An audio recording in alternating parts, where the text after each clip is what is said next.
Welcome to Cinema and Suds. I'm Roger Cropley. And I'm David Jester. And we're here today to talk about two things. The movies about The Legend of Sleepy Hollow.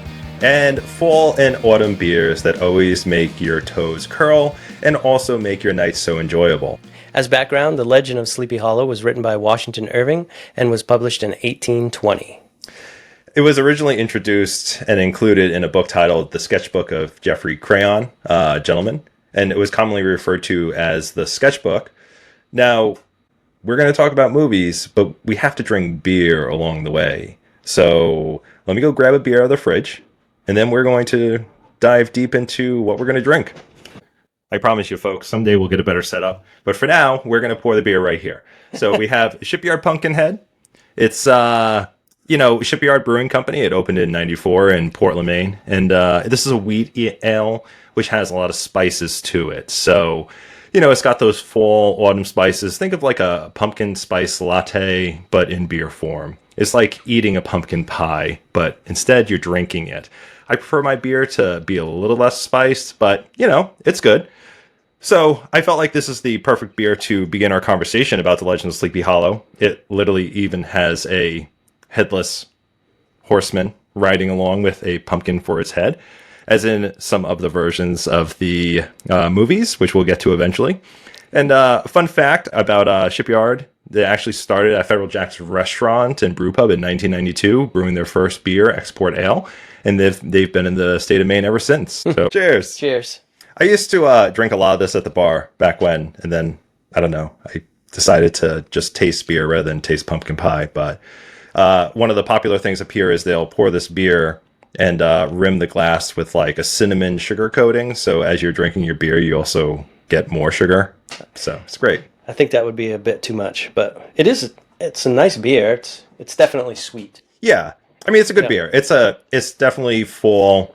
You're drinking pumpkin pie in a glass, but it's not as sweet as other beers out there, man. I mean, there's like milk stouts and, like imperial brown ales, which, we might try later. So, those are sweet. Yeah, I think they're sweet. They're very malty, right? And this is a very like malt forward beer as well.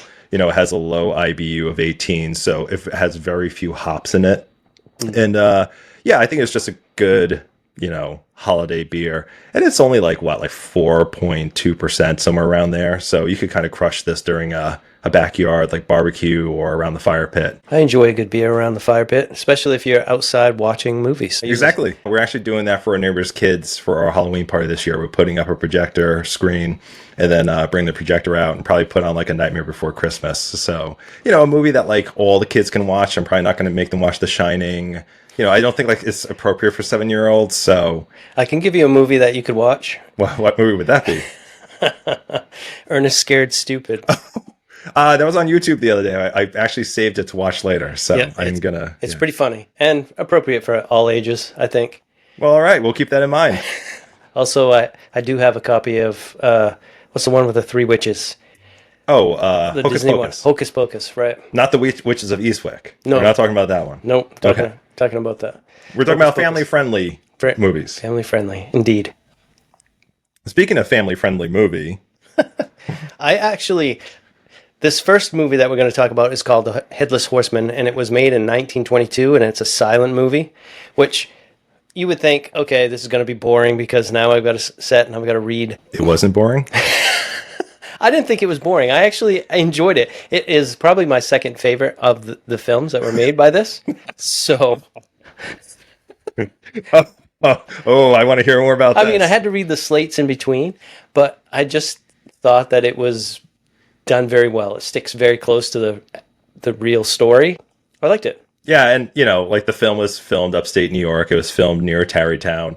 And it was also like the first feature-length film to use panchromatic black and white film, right? Which, showed, like, changed the contrasts and actually, like, didn't make people's eyes look black. So it actually showed more detail in this film, which... when you see the versions of it, I mean, most of the film stocks are really degraded and destroyed. So what you see now is really poor condition. It was one of those movies where it was enjoyable. I'm not saying it was a bad film. I'm not saying it was terrible. It's just one of those things where, okay, so let's unpack this. Sleepy Hollow Now, the film that we're going to talk about last, is a horror film.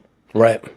And if you have never read the story, The Legend of Sleepy Hollow, for anyone that's listening out there, it is not a horror story. So it's so strange to me that I think culturally we've attached horror or ghost or this like spooky nature to these films, but most of them are really, it's a film about love. It's a film about like rivalry and Ichabod Crane and like Brom Bones just like trying to fight for Katrina's love and, you know, her affection. And I think this movie focused really heavily on that. It did. It definitely did. And I think all the movies, except for the last one, really focus on the rivalry between the two suitors for Katrina and the use of that story, which obviously is some myth that has been around for a long time, as a way to scare your opponent into leaving, or scare them or chase them away, I guess, in most of these cases. Yeah, and you know, there's a lot of talk about when Washington Irving wrote the book, he wasn't even in America. He was in Europe, and he was going around to different areas in the world that actually have a lot of legends of headless soldiers. So, you know, there's even that kind of thought of among scholars is, did he take this story and transpose it and put it into Tarrytown? Now, there really is an Ichabod Crane who was a soldier, you know, at the time that this book was written. And he possibly had crossed paths with him. And actually, Sleepy Hollow was not named Sleepy Hollow. Sleepy Hollow wasn't named and didn't take on the name Sleepy Hollow until 1996. It was actually originally called North Tarrytown. Tarrytown is, you know, referenced in one of the later movies as well. And Sleepy Hollow was just kind of a nickname that the Dutch gave it. But, you know, let's not get like too deep into the history. It is a story written by an author to, you know, make sales, and then has been transposed into cinema to make movies to make sales. So it's not going to be historically accurate, but the idea of a ghost, a legend, this folklore of a headless being coming from a war has gone through so many different cultures and countries. So we see that here, and we see it here being used as kind of like the vehicle, right, to talk about the rivalry and the relationship. Right. Yeah. It's an interesting way of doing it. And also, I feel like it's a story that could really do well. I mean, like Tim Burton's version, again, we'll talk about that later, but his version showed that you could really make a good ghost story out of this. And absolutely, by digging deeper into the past of the people that were involved. Yeah. And also, you know, just, you know, you adapt something, right? You make it yours, so you can take little elements of it and put it in other places. Now, there have been like other television shows that have made episodes with the Headless Horseman, but we're not going to talk about those. We're just going to talk about the films and made-for-TV movies today. So, yeah, so we're actually going to move into, well, I guess I should say this, is if you want to see the Headless Horseman, it is on YouTube. You can find it. You can watch it for surprisingly an hour and 30 minutes. I was shocked it was actually that long. And yeah, it was, I say watch it, make your own opinion on it. Listen, like there is some real like 1922 tropes in there. Okay. Like, yeah, there's some moments you're like, okay, it's a little cringy, but whatever, you know, it was the time set, you know, I'm not here to judge that. There's the tar and feather scene. Yeah.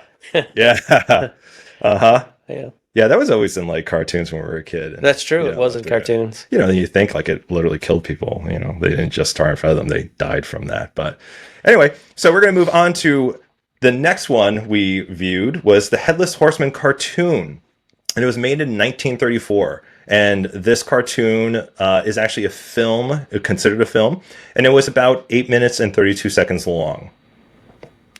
I don't think we need to discuss it in too much length, but I did like its animation. I really love that old style animation from the 30s, where even like Porky Pig and all those ones back then, they all kind of look the same. All the characters are drawn the same. It was at least entertaining. I think they took the 1922 film and made it into 8 minutes and 34 seconds, and I still got the same thing out of it. Yeah, you definitely did. they were really good at condensing that story from an hour and 30 something minutes to 8 minutes and 32 seconds. So, you know, some people have that gift. They can, you know, get the point across in a short period of time. I wonder if it ever inspired the Popeye and that rivalry. Oh, yes. You know, because it's the same kind of rivalry. And, Yep. But yeah. That now that you say that, you know, I wonder if you went back into films even more, would you find that trope constantly, right? Like the two guys, you know, and I say very early because this is 1922, 1934. So was this always a common trope in cinema that was just moved through? Quite possible. Yeah. Yeah. Well, we're going to move on to another animated version, The Legend of Sleepy Hollow, which was actually the Disney version. And unlike the 1934 version, the Disney version is my favorite cartoon of this story. I grew up watching this. It was actually on Disney's Halloween Treat, which was a series. Well, I guess it wasn't a series, but it was a compilation of Disney shorts that were put together to make a spooky episode that was about 30 minutes long. And it was probably on in like 1985. So we had that on beta tape when I was a kid. We used to watch that all the time, year after year. I still have the DVD that I've transferred the beta to, so I do watch that. It has a puppet pumpkin that like starts out and talks, and he's on like a table. Yeah, it's great. It's Disney's Halloween Treat. Like it's kind of like the Star Wars Christmas special. You just have to see it for yourself to understand. But this Legend of Sleepy Hollow by Disney was filmed in 1939, and it was actually titled The Legend of Sleepy Hollow. This version was part of an anthology released by RKO Radio Pictures for Disney. The film was titled The Adventures of Ichabod and the Toad, with the Wind in the Willows as the first film shown. I would not have known that, ever. And it was nice that Bing Crosby narrated this Sleepy Hollow and sings throughout. I remember him through all the Christmas specials and everything else. So, and he was one of my grandfather's favorite singers, so I definitely enjoyed that piece of it. Yeah, Bing Crosby had really brought a lot to this. And the thing about the Disney version of Legend of Sleepy Hollow is no one talks. It's literally narrated by someone. You're just watching a narrated cartoon. So it is somewhat like watching a silent film, right? But instead of reading, you know, the placards in between, you're actually, you know, just hearing the narrator. And of course, it's Bing Crosby, so it's got this deep melodic voice, and he's singing a lot too, which is great. Right. And I felt like the cartoon definitely made the film or the story a lot more spooky than any of the other two previously. Yep. So, some of the animated sequences with the ghosts and the headless horseman and all that stuff, those were really done very well. It was very nice to see that especially at that time period. I mean, they definitely were able to convey the spookiness of the whole story. The other thing that I noticed about this one that was different from the other two is I feel in the Disney version, you can tell that the Headless Horseman is not a human, that it is a ghost. Right. Yes. Where in the others, you know, it is definitely Brom Bones. That it is like, well, you know, like they actually show it. They, you know, it ends that way. Where, spoiler alert, if you're going to watch the 1922 silent film or the cartoon from 1934, you're going to find out. But in this one, it really leaves it ambiguous at the end, but just watching it throughout it, I get the impression there's no way it could be Brom Bones. That it has to be a ghost. Right. So I think this is the first time in any of these movies or any of these series that you've seen that is actually showing that it's a ghost itself and not Brom chasing Ichabod away. Yeah, definitely. And also, it's got a great soundtrack. Yeah, just saying, like, you guys love Bing Crosby, you want to get that? He sings a good Halloween song. That's a good one. I do enjoy it. Well, we're going to move on to beer number 2 because we like to drink beer and we need to drink beer throughout this. So we're going to move on to the Fat Orange Cat Brew Company in North Haven. Let me go get that can and I'll be right back. And this is Cat O' Lantern. So it's an Imperial Brown Ale, 8% ABV. I couldn't find any IBUs online. I couldn't find any information about that. If anybody can help me with that, that'd be great. I'm sure it's probably very little, considering it's an Imperial Brown Ale.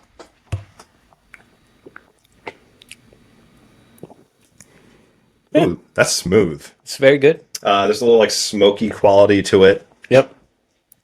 Almost like a toffee. Yeah. Yeah, like you're drinking a Heath bar. I don't think I've ever had an Imperial Brown Ale. This is really good. This is it's very, like the texture is very creamy. Yep. It almost reminds me of like a Murphy's. If you've ever had a Murphy's Irish Stout, it kind of reminds me of that. Almost as if it was nitro. Really good. Wow. I've never heard of Fat Orange Cat Brew Company. Shame on me. But I really liked the can when I saw it. I have a black cat, and and so do you. I do. Yeah, and it has a little pumpkin on its head, so I figured we're going with like the pumpkin theme, right? The Legend of Sleepy Hollow. Legend of Sleepy Hollow. Speaking of that, yeah, there's another version that I. Listen, we're not here to disparage films, but I mean, this was a CGI version made for Fox, and it was called Night of the Headless Horseman, and you can find it on YouTube. I suggest that you don't bother finding it on YouTube. Listen, like I would I've made horrible short films in my life, and I think every filmmaker has, and no one ever wants to hear like what was just said, but I agree 100% with Roger on that.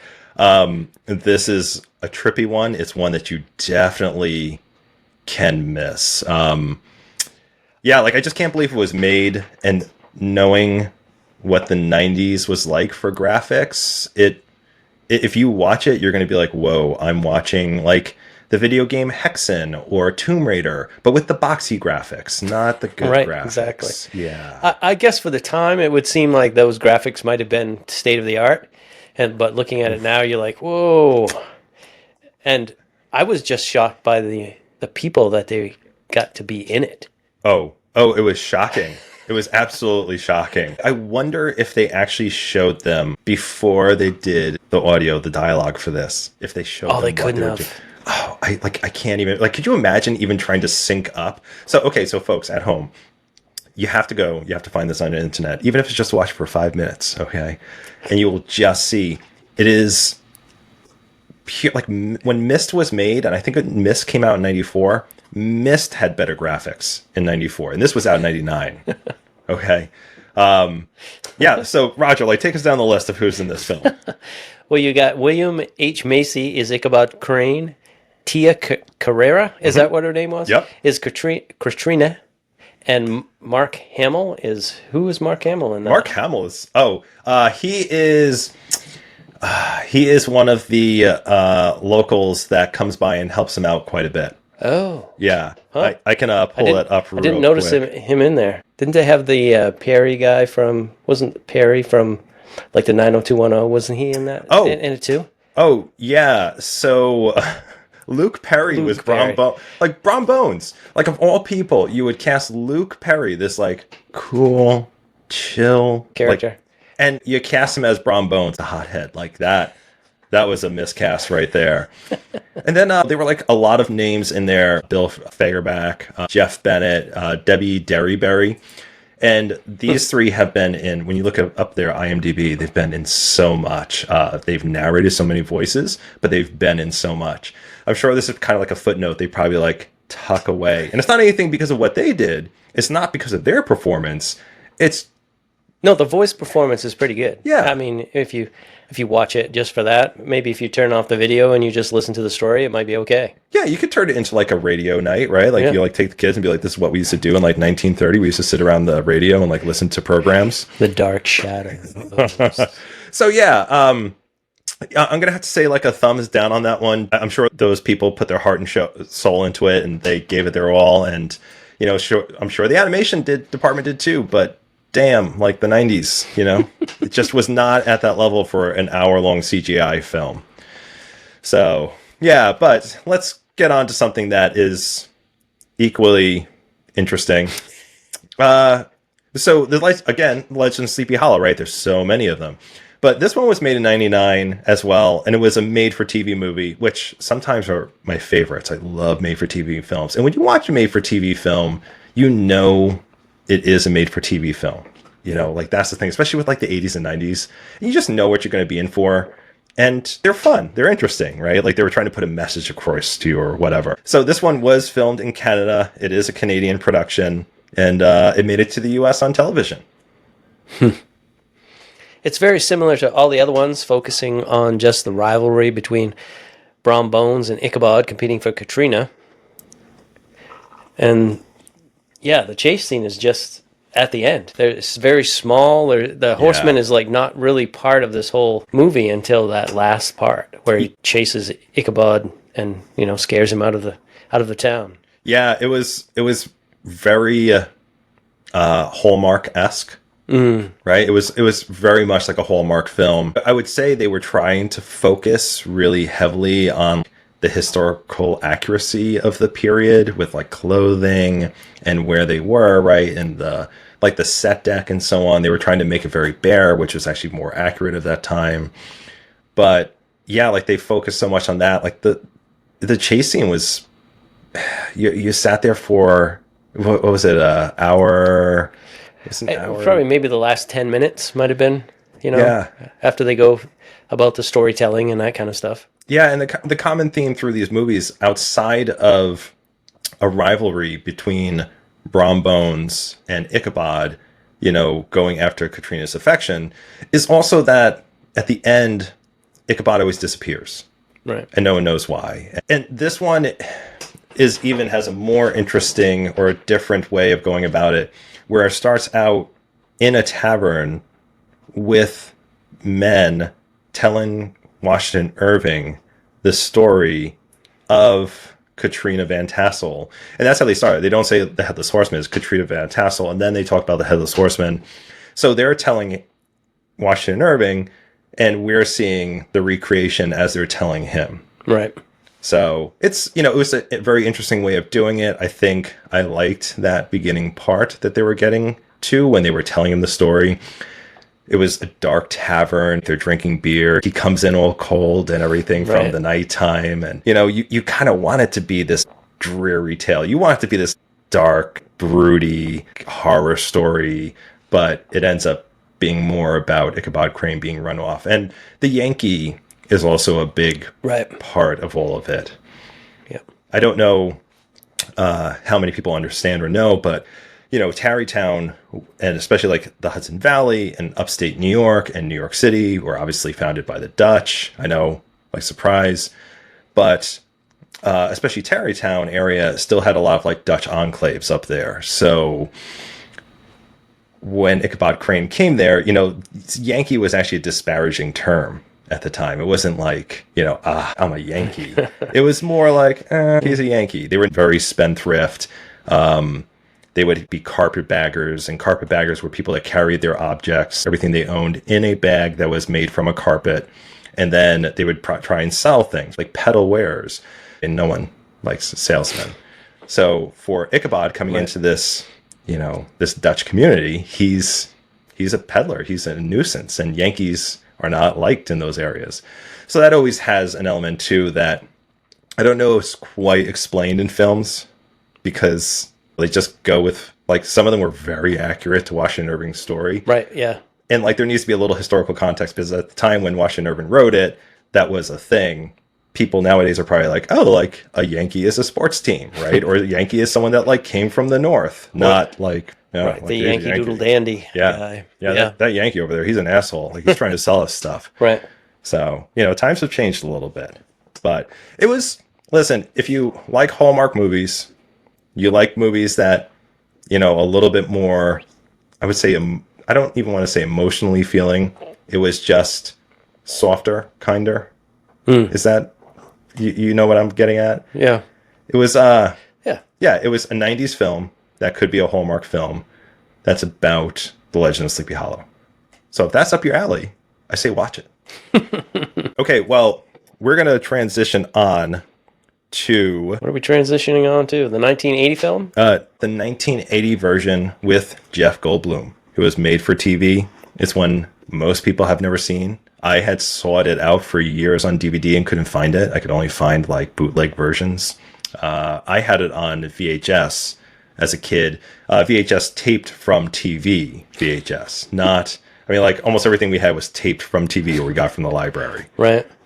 I'd never seen this version, and seeing Jeff Goldblum back then in a TV movie, I never realized he was ever in TV movies. And then to pair him with Dick Butkus as Brom, I was like, what? What is going on? Yeah, and then as Katrina, which I thought was a really interesting choice for that role, they picked Meg Foster, who at the time hadn't done They Live yet. But if you know who I'm talking about, then Meg Foster is an incredible actor. If you don't, you know her by her mesmerizing blue eyes, those goddamn cornflower blue eyes that she has that are like so hypnotic.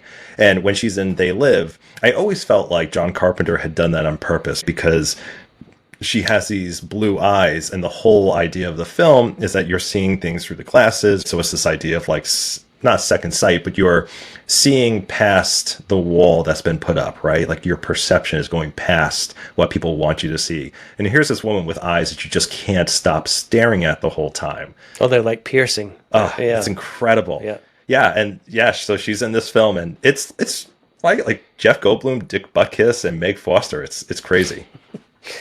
It was definitely different just because instead of starting the movie or having the whole entire movie set in the fall, this was all winter, which gave it an odd feel to me, I guess. Yep. Because it would be too late for Halloween, which would make the story seem more on the, pumpkin headless horseman with his pumpkin head throwing it at you. But, right. Like, what's he doing? Like, digging it out of the field after it's been rotted and like throwing it at you. I mean, the pumpkin, Headless Horseman has to source it from somewhere, right? Exactly. It's not just materializing it. Is he like, does he have his own farm field? Like, does the Headless Horseman go out there and like grow pumpkins in the summer? He's like, damn, not enough water this year. I guess I'm going to have to throw rocks at them. Yeah, but, and the thing with this version, too, with it being set in the winter, Washington Irving never actually said it was around Halloween.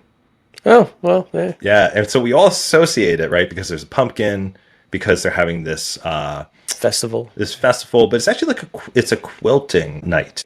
But would you quilt during the winter, or would you quilt before winter to stay warm in the winter? True. You know what I mean? And also, like, you put this film in upstate New York, or this book, right? Let's just go back to the book. It's supposed to be written in 1820, and the story is supposed to take place in, like, the late 1700s. Things like 1790 something. Mm-hmm. So were the winters earlier upstate New York? Probably. Were they getting snow? I mean, like, it snowed in Maine in October. So why would that be outside the realm of possibility? True. Yeah. Very true. So apparently it aired on a Halloween night, and it's not really a scary movie. No, not at all. I mean, it's another one of those where most of the movie has nothing to do with the character that, it's named after. Yeah, it doesn't. It has a ride, right? It has a spooky ride at the end. Right, exactly. But I think the most interesting part of this version is how they when they did this and aired this for television, they put new characters in it. Like, they put this one guy, Winthrop Palmer, in there, and he's the old schoolmaster who's seeking revenge on Brom Bones. And he's this crazy person throughout, and they make him out to be a specter, so he's kind of like haunting Ichabod. And then they have the Indian spirit that's in the owl. Oh, the owl, yeah. So they do these things, and they have like a spirit bag. So they do delve heavily into the idea of the supernatural and spirits haunting this area. Right. And they lace it throughout the film. But again, it's not, I mean, for a kid in the 80s, it had this element of like, ooh, like, could something be happening? Like, this is kind of spooky. Right. But now you watch it and you're like, oh, okay. I mean, like, this is a decently made for television movie. It's nostalgic for me. Right. And some of it, I think they tried to go to have some comedy. I mean, because there's like, even like the first scene where he's coming into town and he gets chased up a tree by a dog. Yeah. Which is Brahms, I assume. Yeah, we never see them again, but yes, we do assume they're Brahms. Yeah. So. Yeah, it's I think they did a good job of keeping the spooky factor up throughout the film. They did a good job Right. I think of creating their own adaptation. Like they actually bring Velma into the film, which is a second love interest. So Velma is a available widow whose father is also trying to get her married, and she is very interested in having a husband. I'm very interested in Brahm. Yes, but she will also settle for Ichabod if he settles for her. Right. So, I mean, she's definitely going after Brahm. She says it multiple times. Right, and they make the deal, Katrina and her. Mm-hmm. Yeah. But at the same time, she's not too picky. She's definitely going for whoever is willing. I love her. It's great. She's actually, she is one of the, like, everybody in the film actually acts really well. Like it's a well acted film. Yeah, it's a really great film. Like, again, like young Jeff Goldblum, 1980. I would recommend anyone watch this, watch it with an open mind, and go into it knowing this was a made-for-TV film. This is what we used to watch. Like, we would wait, right? We'd be like, like this is going to be on Friday night. They've been airing the commercials for like 3 months. Like, right. we can't wait to see this. And you didn't want to be the person to admit and be like, that wasn't that good. So you'd like walk away and be like, wow, that was great. Like, we waited this long for that. It's like if you try and describe V, the television series, to people. I don't know if I ever watched V. What was V? Okay, so if I was to describe to you that V was a television series in the 80s where it's this invading alien force that's taking over the Earth, kind of like They Live. I recall that. Okay. And they have human skin, but beneath them, they're reptile aliens. So when they are revealed by people, like you see this reptilian face underneath. And there's this resistance out there that's trying to stop them. And it's like Battlestar Galactica, but on planet Earth. Huh. Right? So it sounds like so like wild that you could even like have that as a long-standing. And I'm not talking about like a TNT. This was like when there was like 7 channels. Right? Like there was like 7 broadcast channels. That was it. Right. I mean, like you had a few others if you had cable, but like there was, 1 through 13, and you got like 5 of those by antenna.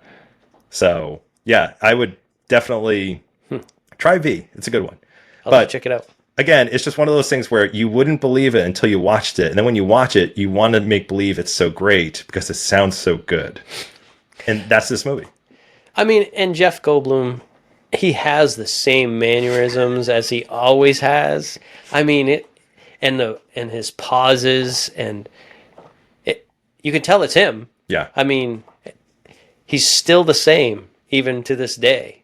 Oh, absolutely. And he did a good job. Yeah. I'd have to say he was spot on. Dick Butkus, I don't know. He was bad. He was okay. I mean, it was Brom, right?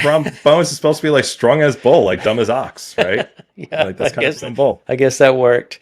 It would have been full circle if Tim Burton had brought on Jeff Goldblum to play a part in The Legend of Sleepy Hollow. That would have been like, that would have been great. Yeah.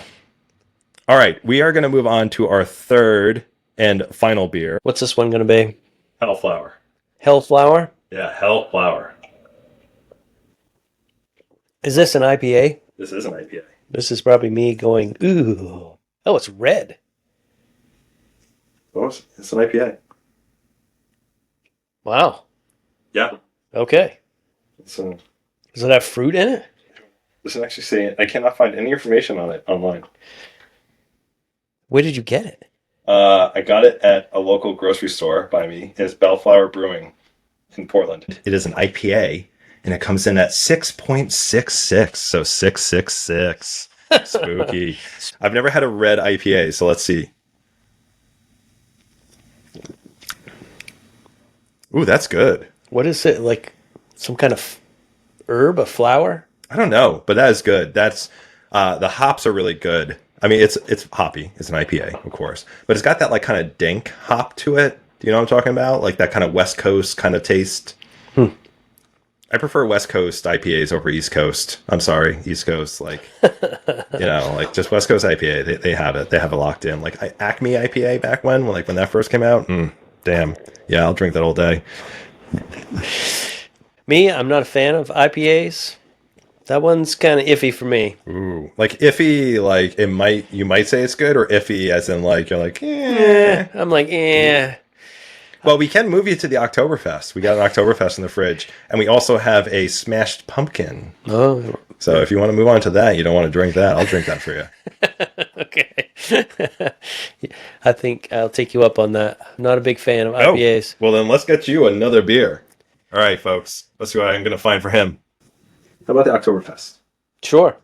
Bunktoberfest? Yep. But you got to plug it now. All right. Hopefully it's really good. 6.4%, brewed and canned by Bunker Brewery in Portland, Maine. See, I didn't pick out the 8% for him. I felt bad. Ratchet's been somewhat injured lately, so I didn't want to give him the 8% beer. I could have done that, but I'm a nice person. Yeah. Wouldn't go well with any pain pills. I think it would go great with pain pills, actually. I don't know about you, but I think that's how it works. Yes, we've been gone for a little while because I happened to tear the quad tendons off both my knees and have been recovering. Both. He's got a horror movie somewhere in him right now written. Yeah. It's brewing, I would assume.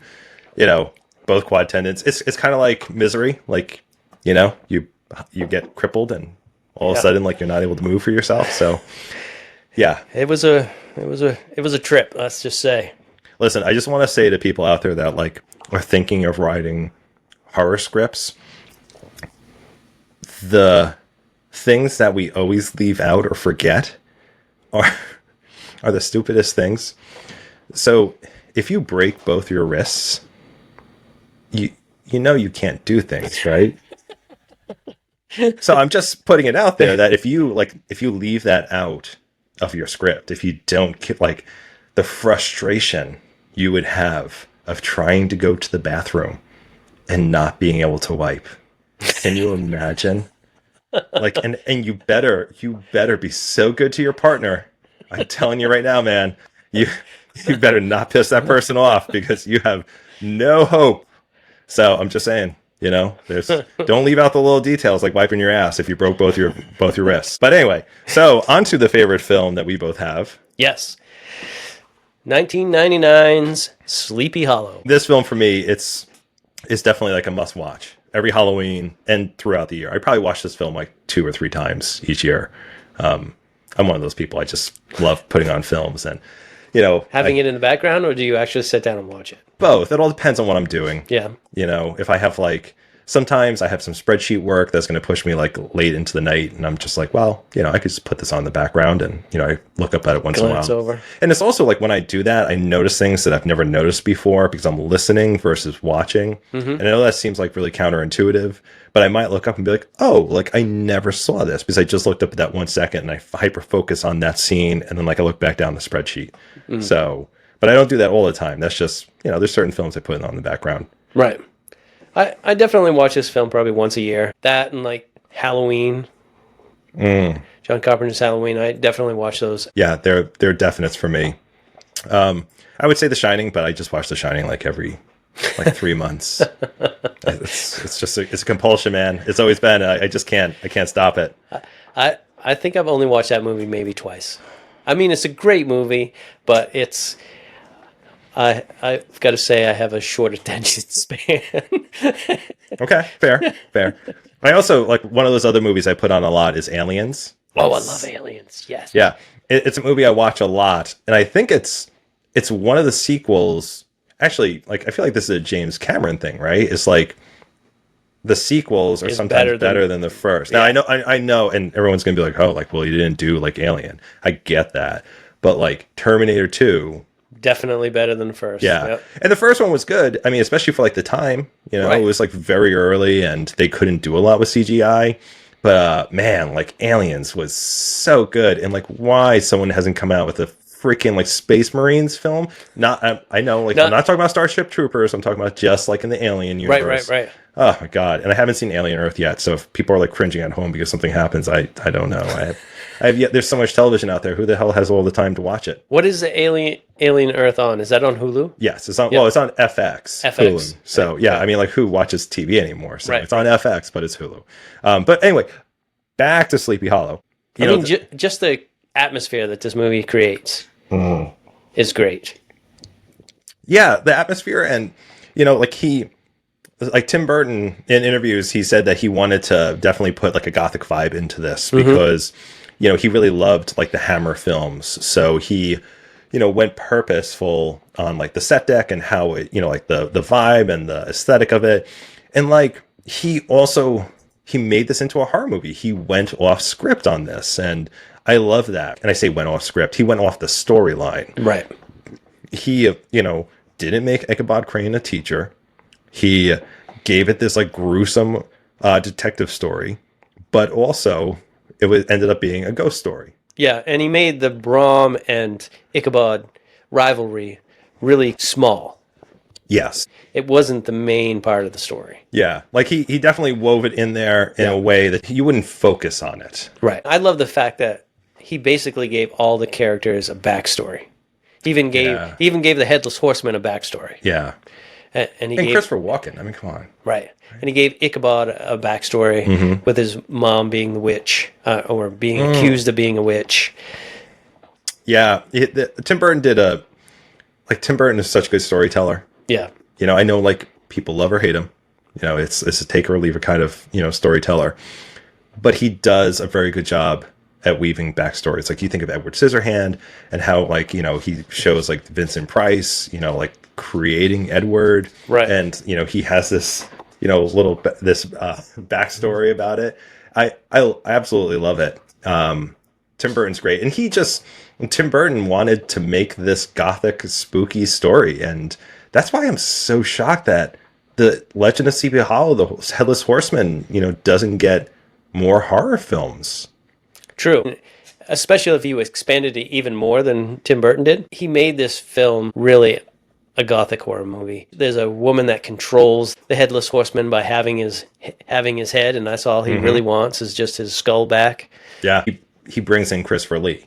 And Christopher Lee gets, right, you know, like front billing in the film, like literally in the front credits. And he's in it for a minute at the most.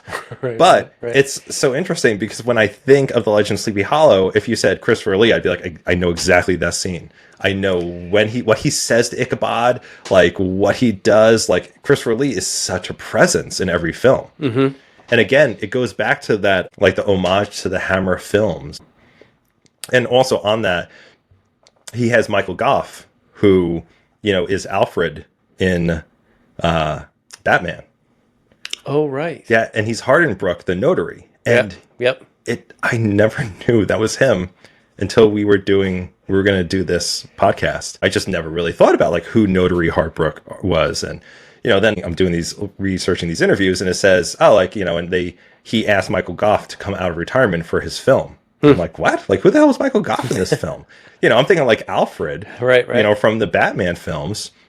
And lo and behold, he's Notary Hardenbrook. And I'm like, oh my God, they did such a good job with him. And he did such a good job as in that film. Like, oh my gosh.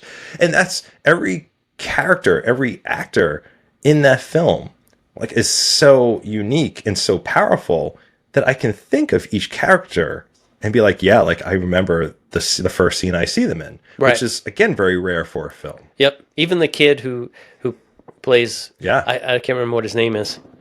That's pretty sad that I can't remember what his name is. But yes, he comes in and offers his services to Johnny Depp's character Ichabod at the gravesite. Yeah. Oh yeah. What is his name? I know his father's killed and his mom's killed. Yeah, this is what happens when you drink beer, people. You know, like they say that alcohol kills brain cells, but I don't know what you're talking about. Like, young Masbeth. Yeah, thank God for IMDb. Right. Seriously, people. Okay, and also like something that I noticed about the film, and I know it's not an homage to like 1922. I'm assuming, you know, I'm making an assumption, but I doubt it. But Johnny Depp did such a good job at facial expressions throughout the film that it was like watching a theatrical performance. And that's the thing, right? When we're watching a film, we want to know what the people are thinking without them saying it. So we need them to show it. And like he did such a good job at that. It's pretty killer. One of the first scenes where he's examining the body, with his crazy goggles and, Yeah. and magnifying glasses. Very steampunk. Yeah, very steampunk. He has like that frightened look, but he's shocked, but he wants to try to maintain his composure amongst these other men. Yeah. Yeah. And, you know, with it being a horror film, like Tim Burton wanted to capture that spooky feeling. And I have always thought to myself, man, if I could live in a fantasy world, it'd be a world like that where it's just like perpetually Halloween, where it's just gray, right? And it's never like hot, but it's never like super cold. Like my ideal weather is when it rains a lot and then it gets like just gray out. Like I don't need the sun. Like who needs that shit? You know, just like give me autumn leaves year round, you know, and like darkness, and I'm down with it. I do like the season for sitting around a fire and watching horror movies and that kind of stuff, but I would miss my motorcycle.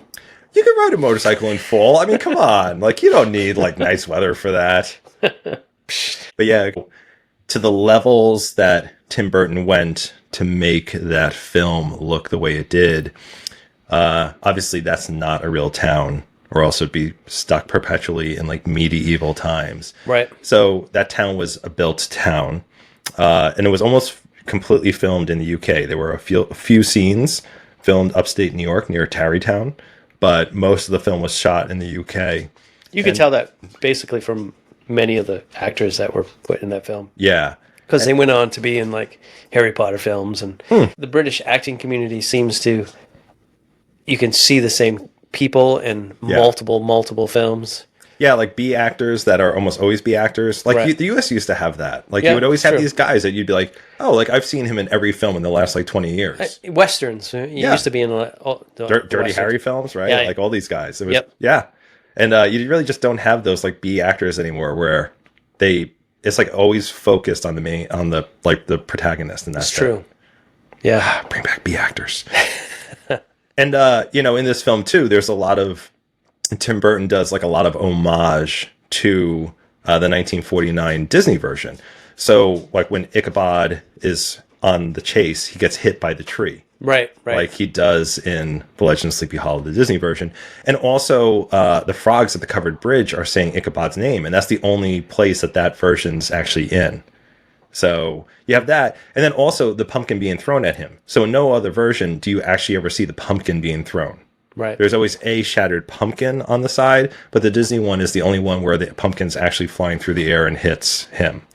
So yeah, it's incredible. Like I just love how spooky, how, you know, terrifying it is. I want to be there. Like I want to be in that world. It's definitely a world where you can sit back and you can watch that film and really enjoy it and feel like you've been transported somewhere. Yeah. And for those of you who collect Laserdisc, if you are, you know, as much of a psychotic person as I am, and some of my friends who just adore Laserdiscs, because why not, right? It's terrible quality.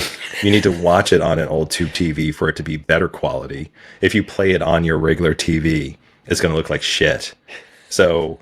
Do you have an old TV that you played on? I don't. So I play it on the regular. But I'm going to try and get an old TV. So, because I also want to resurrect my Nintendo and my Sega Genesis. So, wow. Yeah, I'm reverting. I'm going back in time. Going backwards. Yeah.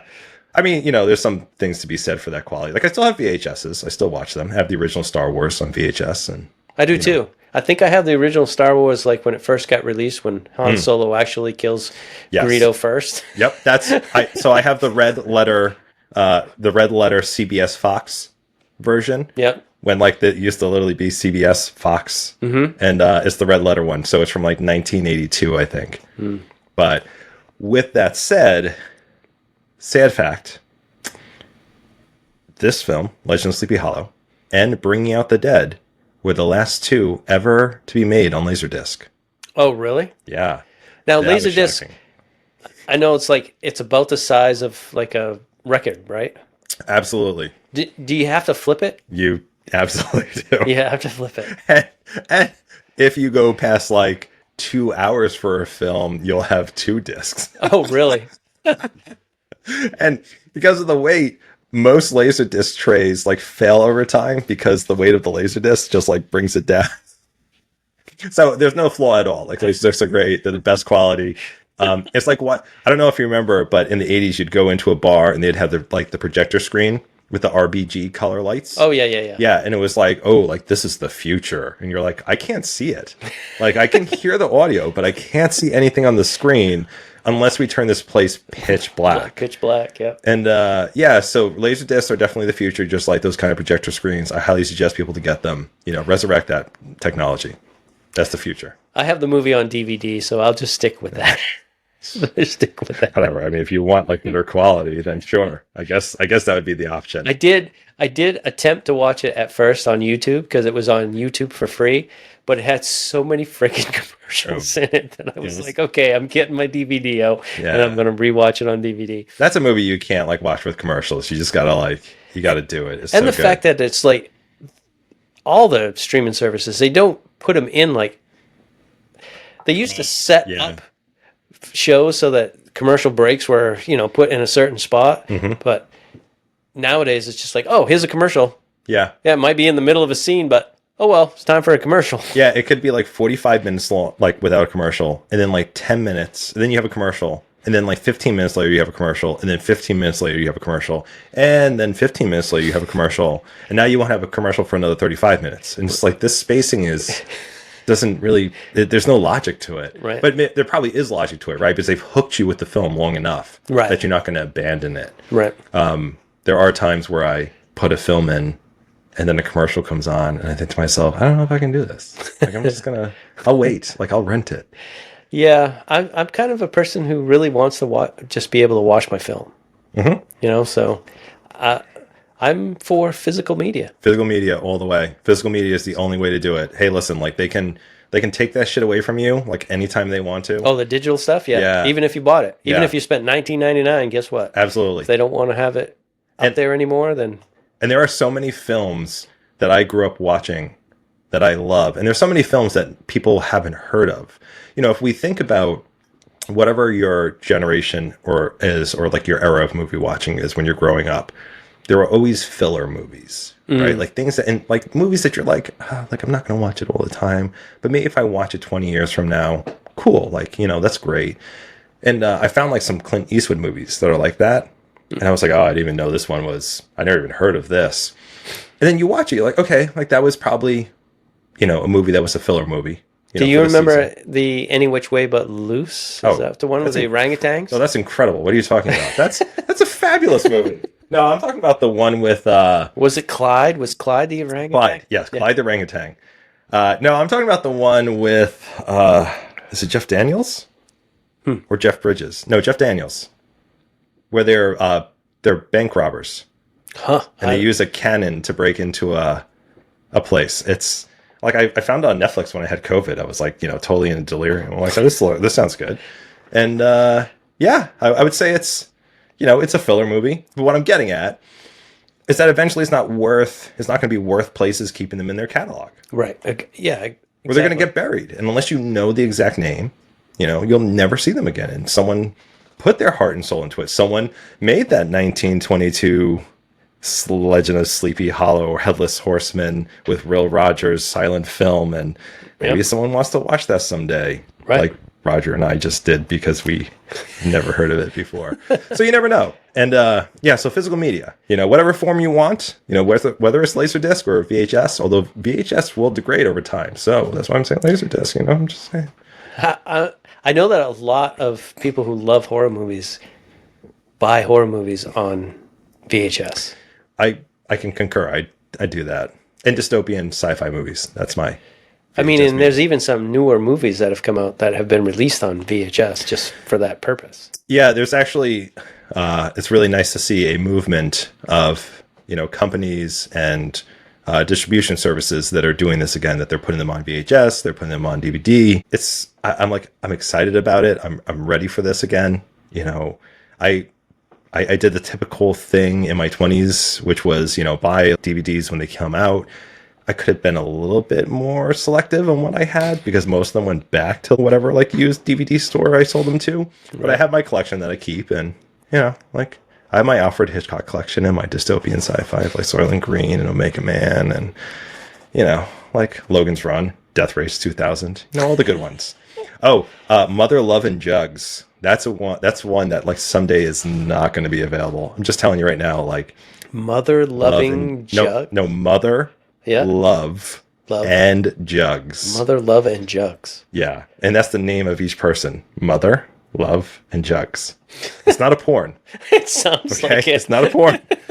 It's an ambulance movie. It's one of the few ambulance movies that exists.